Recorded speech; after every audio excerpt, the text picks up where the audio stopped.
I'm going to start from the earliest I can remember when I was 5. From the age of 5 to 9, I lived with my dad. My mum kicked me and my dad out when I was 5. My dad had anger issues. He was an alcoholic, so he was very physically and mentally abusive. And my mum just had enough and kicked him out, and I went with him. Um,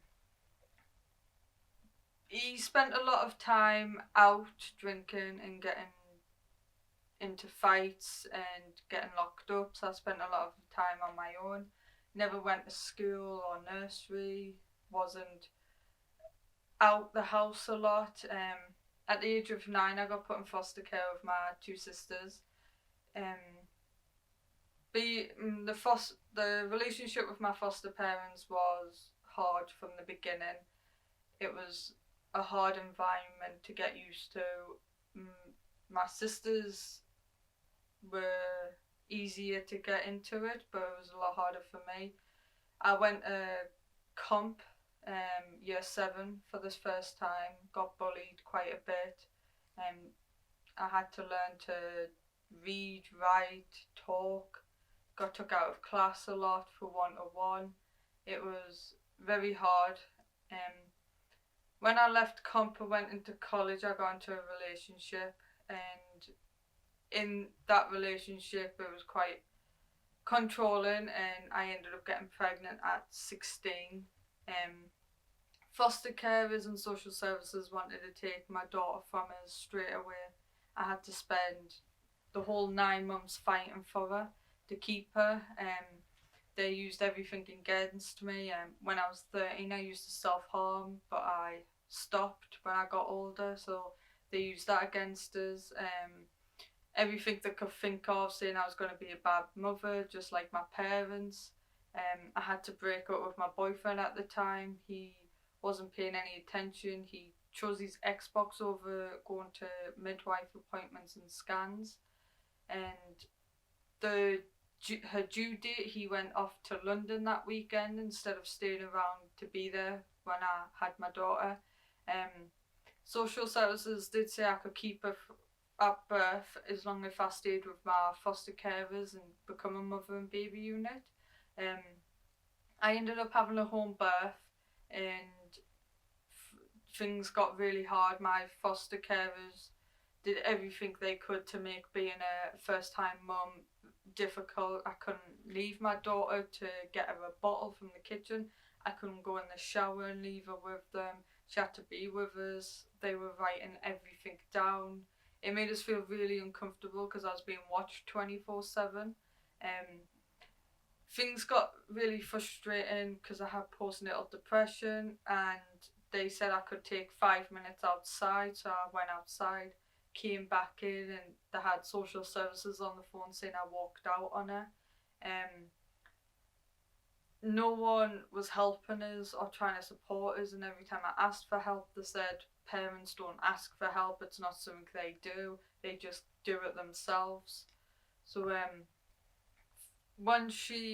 at Christmas time, I wanted to spend Christmas with just me and my daughter in my room, and they didn't allow that. They took my daughter downstairs and said if I left my bedroom, they were going to call the police on us and get my daughter took off us. So the first Christmas I actually wanted to celebrate, I couldn't spend with her because I didn't know what Christmas was until I got put in care, and I'm not a family party type person. I hate get-togethers, so I hate them even more now because that one time I wanted to spend with her, I couldn't.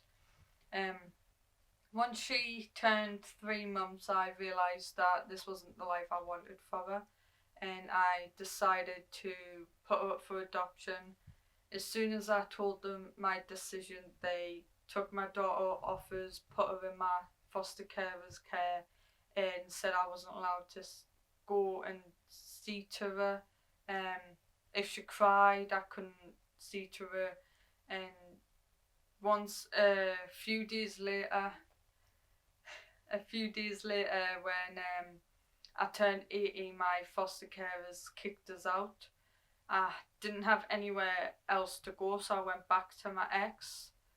and ended up staying with him and his dad for a little bit we until I got a place of my own. Um, he did end up moving in with us, and I thought, oh, with us having my own place, maybe I have a chance of being a mum. So I got a solicitor and started going to court to fight for her. My I gave her up for adoption when she was 3 months. They allowed us to start having contact with her when she was 6 months. And because I had a 3 month gap, I had to build up that relationship with my daughter again. And it took some time, but she started to get used to us again whilst I was going to court fighting for her.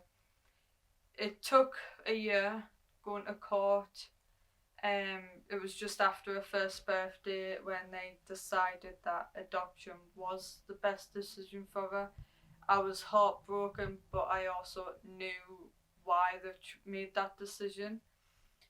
Um, I had a few contacts with her after that, and once contacts ended, I just locked myself away for 9 months in the flat. Didn't want to go out the house. My mental health got really bad. People had to go to the shops for us to get shopping in, and eventually I had a support worker who started to try and help us get back on top of things. I moved quite a bit. I sofa surfed quite a bit, jumping from one friend's house to another friend's house. The relationship got controlling, and he started getting angry and telling us what I can and can't do. So I ended that. Um, I ended up moving to Sunderland and getting a place in Sunderland, and I got involved with Centrepoint, who gave us a floating support worker. I started looking for work and managed to get myself an apprenticeship and started building my life up from there. The thing that motivated us to get a job and change my life and better myself was when I was about 19, 20, I met my birth mum, and she hadn't changed at all. Like, losing her kids didn't affect her in any way. She still did drugs and stuff. And I realised that if I kept going down the path I was, my daughter was going to look at me the same way. So I was like, I need to get my life together. I needed to be proud. So I went and got a job, improved my qualifications. I got past my apprenticeship, got my level 2 English and maths, been helping Centrepoint as much as I can. Still struggle with mental health. I still have bad days, but I've worked hard on figuring out what helps us keep on top of it. Wildlife photography helps us. Having long hot baths help us. I've started getting back into writing, so I'm writing stories and stuff. Anything that just helps us keep clear my head. My job helps us a lot with my mental health. It's somewhere I love going to. I really enjoy being a painter and decorator, especially for the company I work for. I also do other volunteering stuff with adoptions, talking to first time adopters and letting them know how important it is to write letters and stuff for the birth parents, and just trying my best to help other young people now.